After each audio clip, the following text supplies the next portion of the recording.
My name is Nancy, and my world turned upside down when I discovered my husband, Terry, was unfaithful. We had been high school sweethearts and were together for 7 years before we tied the knot.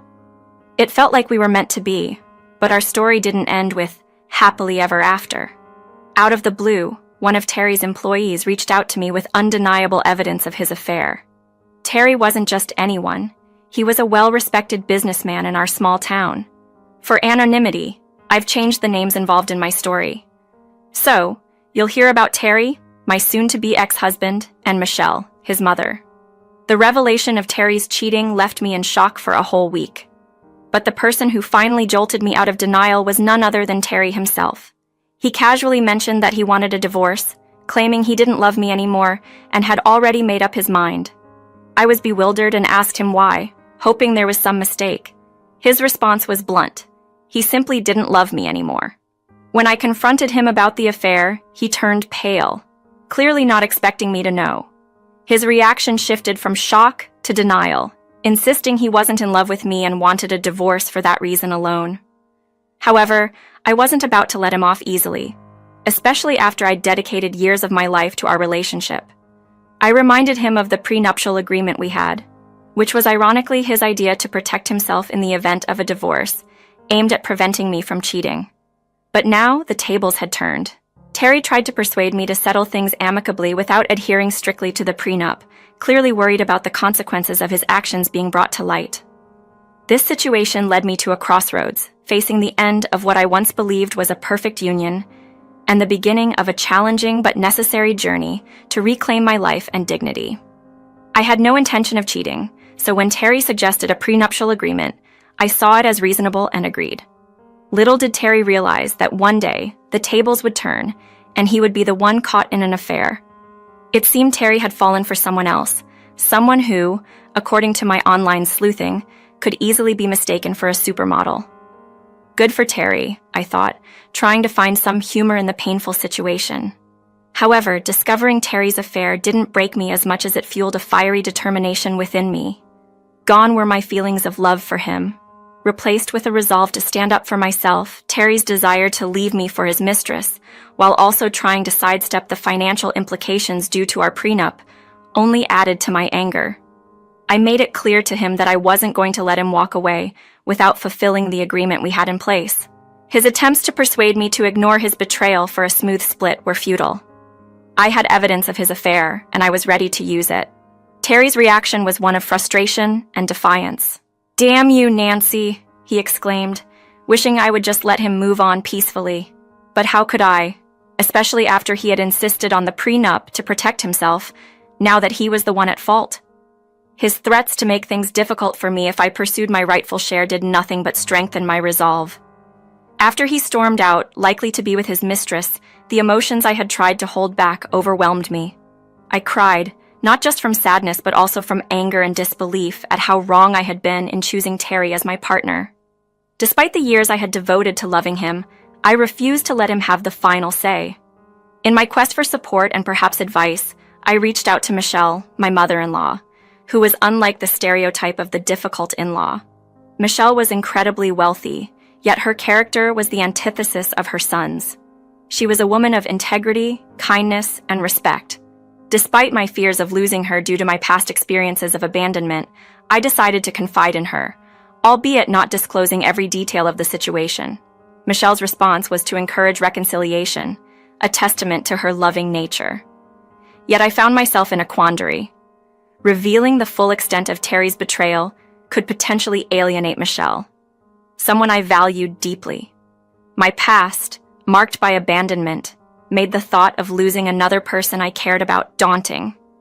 Despite Michelle's well-meaning attempts at mediation, I knew that reconciling with Terry wasn't an option. The path ahead was unclear, but I was determined to navigate it with dignity and assert my rights, armed with evidence and a clear conscience. In the aftermath of my discovery, I decided to leave Terry's house and start afresh in my apartment. During this tumultuous period, Michelle, my mother-in-law, became a beacon of unexpected support. Despite fearing that she might side with her son, she surprised me with her reaction.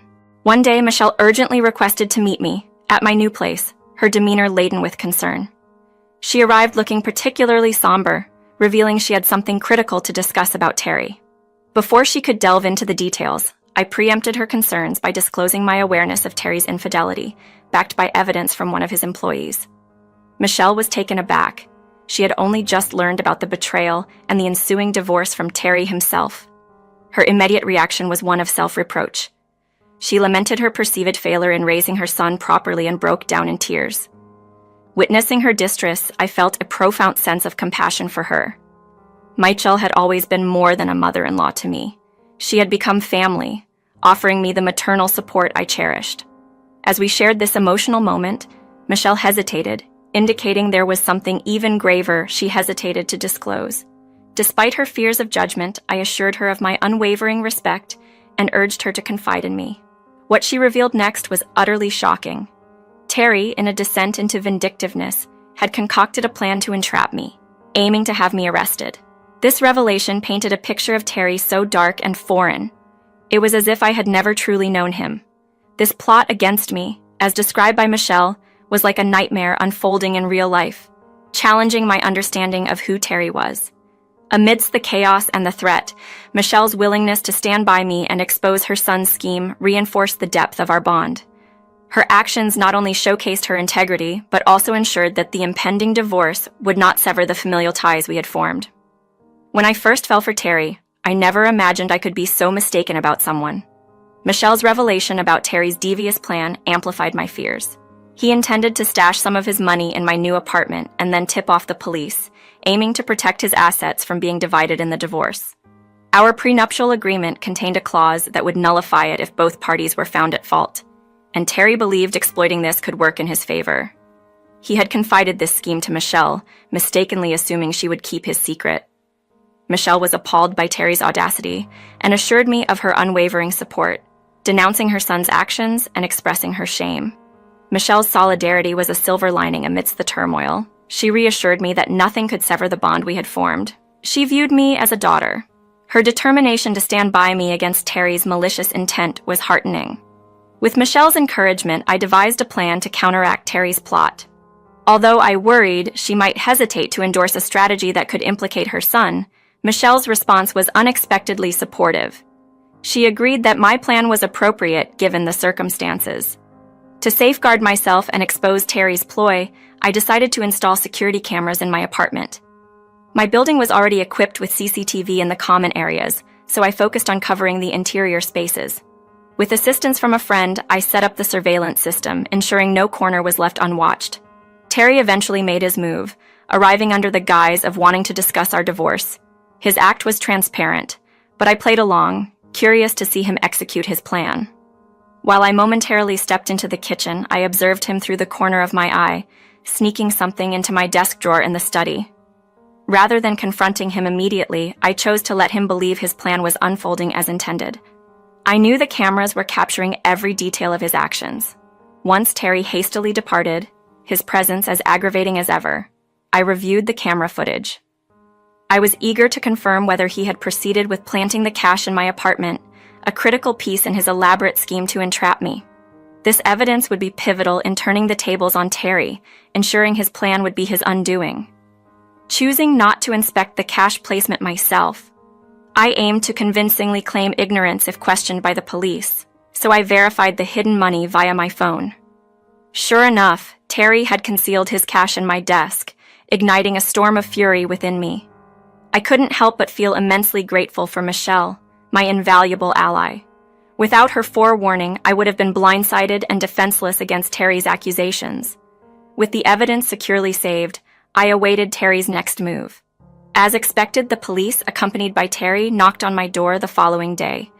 Greeting them, I feigned surprise at their presence, inquiring how I could assist. The officers explained Terry's allegation of me stealing $3,500 from him. I stood firm, denying any involvement with the money, stressing that theft was against my principles. Terry, impatient and agitated by the officers' impartial stance, accused me outright of lying. He claimed theft was habitual for me and a driving reason behind our divorce. His audacity was astonishing. He challenged me directly, confident in his belief that I'd be cornered by his plot. However, Terry's confidence was misplaced. When the officers sought my input, Hinting at a possible search for the cash, Terry's smirk suggested he expected my imminent downfall. But the tide was about to turn. I assured the officers of my innocence and promised to unveil the truth, hinting at tangible proof of the real sequence of events. Despite Terry's protests, urging the officers to dismiss my claims and arrest me on the spot, the police remained professional, willing to examine the evidence I had prepared. Terry's underestimation of me was about to unravel spectacularly. I prepared to disclose the video evidence, ready to demonstrate not only my innocence but Terry's deceitful scheme to entrap me. This moment was poised to redefine the entire situation, highlighting Terry's manipulation and vindicating me fully. Upon hearing the officers mention the need for an investigation before any arrest, Terry's fleeting moment of unease quickly dissolved back into indignation. It was clear the officers were not impressed by his impatience or his eagerness to see me arrested. I guided them to my workspace, unveiling the hidden cash that Terry was so certain would condemn me. His smugness briefly surfaced, convinced he had me cornered. Contrary to his expectations, I acknowledged the money's presence but clarified I hadn't placed it there. I informed the officers of the comprehensive surveillance system installed throughout my residence, highlighting my independence and the lack of necessity for anyone else's consent to these measures. This setup, I explained, would validate my innocence and identify the true culprit behind the cash's placement. Terry's confidence wavered at the mention of the surveillance, but he hastily dismissed the need to review the footage, arguing that the discovery of the money was sufficient evidence against me. However, the officers corrected him, insisting on conducting their duties without interference and expressing a willingness to view the camera footage for a clearer understanding of the events. I readily presented my phone to the officers, showing them the recorded evidence that detailed how the cash ended up in my closet. My precautions ensured that any personal moments were kept private, limiting my concerns about presenting the footage. Terry, caught off guard by the existence of the footage and unsure of its contents, anxiously awaited the officers' response. As they reviewed the video, Terry's facade of certainty crumbled, revealing his underlying panic. The footage depicted the events as they unfolded, showcasing my innocence and implicating Terry in an attempt to frame me.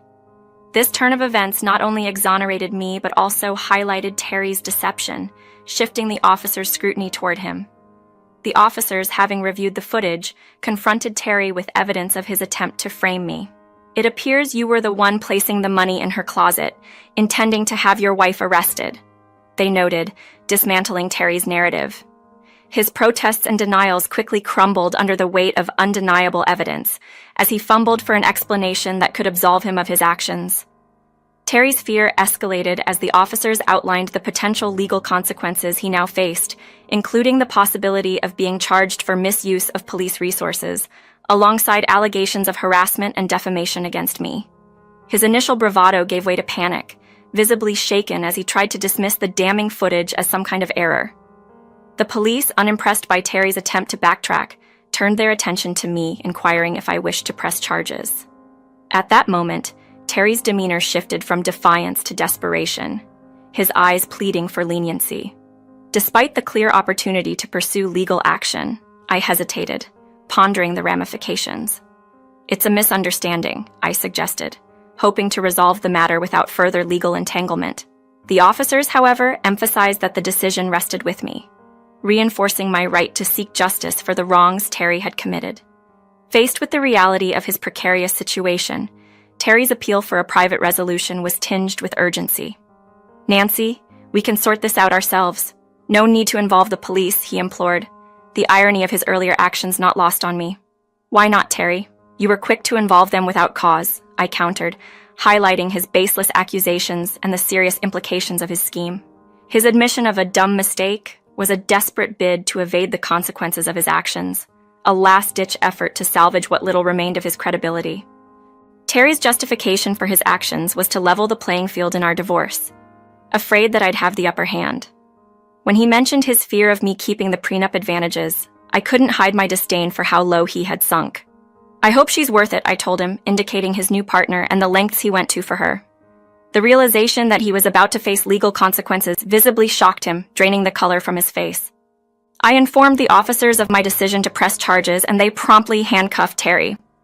His reaction, a mix of tears and pleas, was both pitiful and repulsive to witness. Any remnants of pity I might have harbored vanished upon seeing his true colors, especially after learning about his affair. His apologies, now hollow and meaningless, did nothing to sway me as the police led him away. Feeling a sense of liberation after his departure, I reached out to Michelle to update her on the situation. She wasn't surprised by the developments, but I felt it necessary to caution her about potential fallout. Terry's inevitable release on bail might lead him straight to her, possibly suspecting her role in his arrest. Michelle, ever the steadfast figure, was ready for any confrontation, even willing to sever ties with her son if necessary. She expressed a readiness to face Terry, unafraid to share her disgust with his actions and her involvement in revealing his scheme. Her resolve was clear. If Terry chose to cut her off for standing up for what's right, it would be a loss he'd have to bear. Michelle's disappointment in Terry had reached its peak, indicating a profound shift in their relationship. Her stance underscored a deep-seated disillusionment with his behavior, signaling an end to any tolerance she had left for his antics. Michelle, contemplating the aftermath of everything that transpired, decided it was time for a significant change in her will. "I'm thinking of disinheriting him," she revealed, expressing her unwillingness to let someone who shattered our lives benefit from her wealth. The revelation of her son's criminal actions and betrayal was too much for her to overlook. Hearing Michelle's decision was overwhelming. Tears were hard to hold back. It was reassuring to know there was someone firmly in my corner, ready to stand against the injustice I faced. Michelle, more than just a mother-in-law, became a source of comfort and promised adventures post-divorce, starting with a trip we planned together. Regarding Terry's arrest, I opted against suing him, using the situation as leverage to expedite our divorce. The prenuptial agreement played in my favor, granting me a substantial portion of our assets and ensuring he covered my legal expenses. Terry's devious plans backfired, leaving him not only financially depleted, but also losing his affair partner once she realized the financial impact of his decisions. His misguided belief in her affection only compounded his losses. The fallout from our divorce, affair, and his arrest caused a rift within his family circle. Many distanced themselves, unable to condone his actions. A significant confrontation with Michelle ended with her disowning him, severing what little family connection remained. As for me, this period marked a transformation. The divorce not only secured my financial independence, but also allowed me to forge a stronger bond with Michelle. Our travels from California to a planned trip to Italy have been a source of joy and healing. While I've paused dating to focus on my mental health, life has been fulfilling, with each day bringing new lessons and opportunities to grow independently.